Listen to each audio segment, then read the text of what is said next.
Let's take a look at US pre-market movers and some chart points. Okay, well, on the pre-market movers, one that took my eye was Amazon, AMZN in the US, trading around $514.50, up 2.75%. They're going to stop work on consumer devices, so no more phones and tablets by the sound of it from Amazon. Disappointing takeover of the Amazon Fire is said to be the reason behind that. I'm not sure they're going to abandon the Kindle, but some of the other devices are going.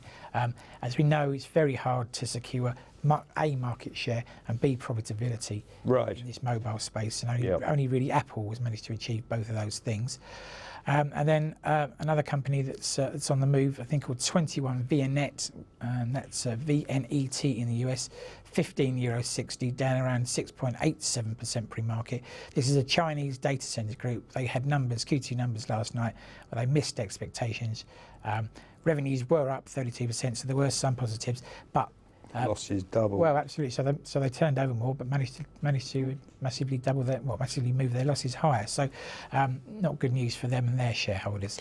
And then in terms of levels to watch today, despite some of the recent volatility, some of the levels have not changed dramatically. For instance, the FTSE unchanged from yesterday completely. 6,000 on the downside, plays 61.51. I know we've had some wild gyrations. We're still inside that band today.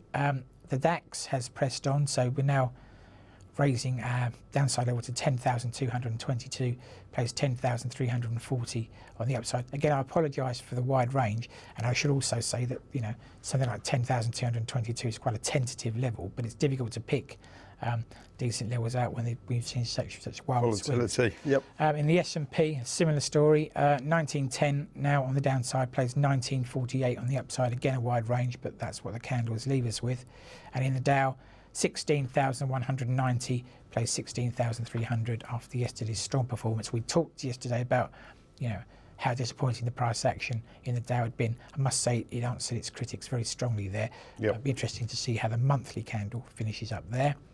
And then in terms of currencies, the dollar has reasserted itself. I think that's the only real phrase that we can use against the euro. 112.40 now is our downside level, plays 113.10, and obviously earlier in the week we were talking about possibilities of testing above 115, 116.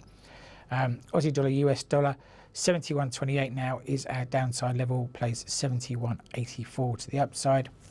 In dollar yen, a slightly wide spread again, I'm afraid, but this is possibly one of the most volatile instruments over the whole week.